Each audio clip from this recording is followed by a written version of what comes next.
The Indiana Jones adventure opens this week at Disneyland, and also Imagineers have created this adorable looking new robot. All of that and more on this week's episode of the Disneyland Weekly News.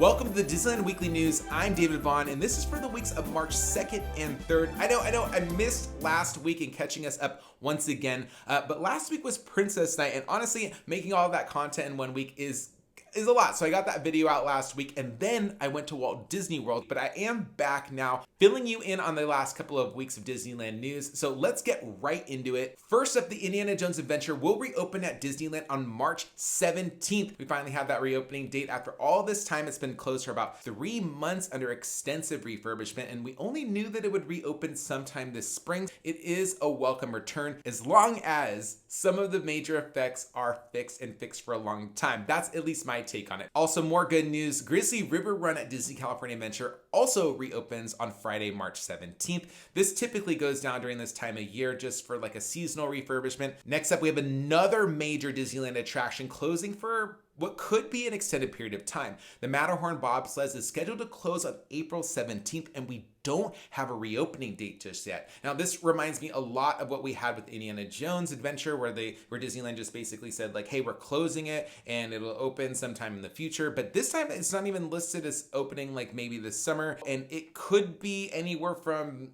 a couple weeks to maybe several months of this ride being closed, but I will keep you updated on that. Other closures include the monorail, which closes just for a short period of time from March 20th through 23rd. This is also for refurbishment. In addition, we have Big Thunder Mountain Railroad closing from April 3rd through 13th. Just keep in mind that all these refurbishment schedules are subject to change. So this week, Disneyland also dropped some news about the new tower coming to the Disneyland Hotel. This is the 4th tower being constructed currently at the resort for that hotel, but it actually has its own pool as well.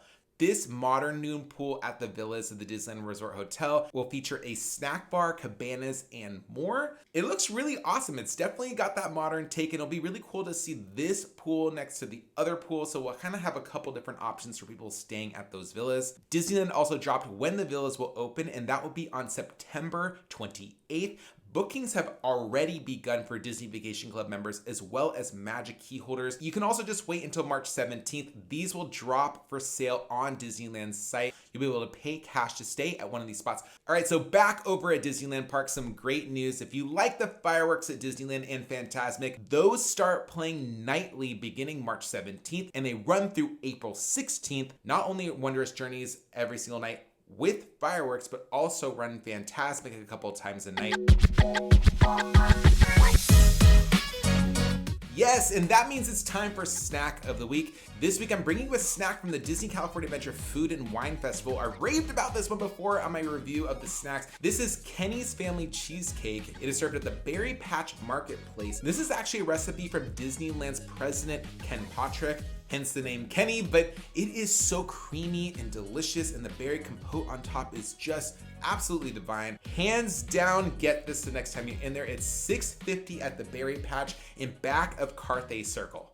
And before I get into the last part, if you haven't already, make sure you hit that subscribe button, like this video as well. Both significantly help this channel grow, and I'd really, really appreciate it. Also, if you don't want to miss out on any future Disneyland news updates, make sure you hit that notification bell. That way you get alerted every single time I post a new video and you don't miss out. So lastly, we have Mickey's Toontown reopening this Sunday, March 19th. The land is almost here after about a year. It's ready to invite new audiences to a completely refreshed version of this land. Now, we did have this past week the Engineers store open. This is the store that you walk in through after you exit Mickey Minnie's Runaway Railway. Had a lot of the merchandise that we've already seen before for the land, but I think we're gonna get a lot more rolling out once Toontown reopens. So here are 5 things that you need to know about Toontown's reopening. First up, There's grass everywhere, and this is going to be a big part of having picnics inside Toontown. I know a lot of parents really want a space for their kids to just kind of run around, and Disneyland's answer to that is like, okay, we'll give you grass and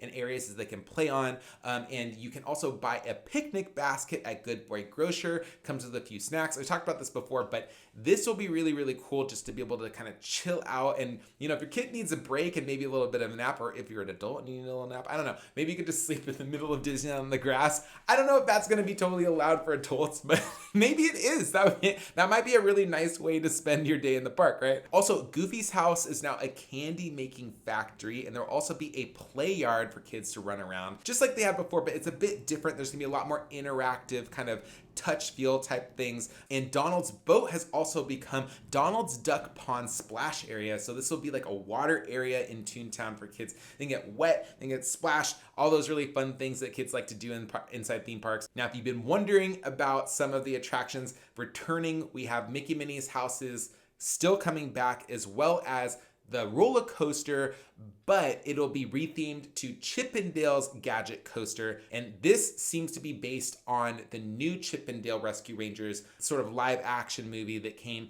to Disney Plus last year. In addition, Roger Rabbit's Cartoon Spin also reopens. I don't think they've done a lot of changes to this. It sounds like the storyline that they had before, where they added Jessica Rabbit as a detective. I also want to talk about this Imagineer robot that they've created. It is so adorable, and it actually can like tumble and get back up. It kind of looks a little bit like Judy Hopps, but I don't know. I could see this being a character that kids can interact with within Toontown. Like, it is kind of the size of how you would think Chip 'n Dale might be. So could you imagine being in Mickey's Toontown? And these are the Chip 'n Dale characters that you see running around. So I'm really eager to see if this is something that we get rolled out at Disneyland Park maybe in the next year or so. But I want to know, now that Mickey's Toontown is reopening, which land should Disneyland reimagine or just revamp next? Which land needs a little TLC? Let me know in the comments below. Again, my name is David Vaughn. Thanks for joining me this week, and I'll see you next time.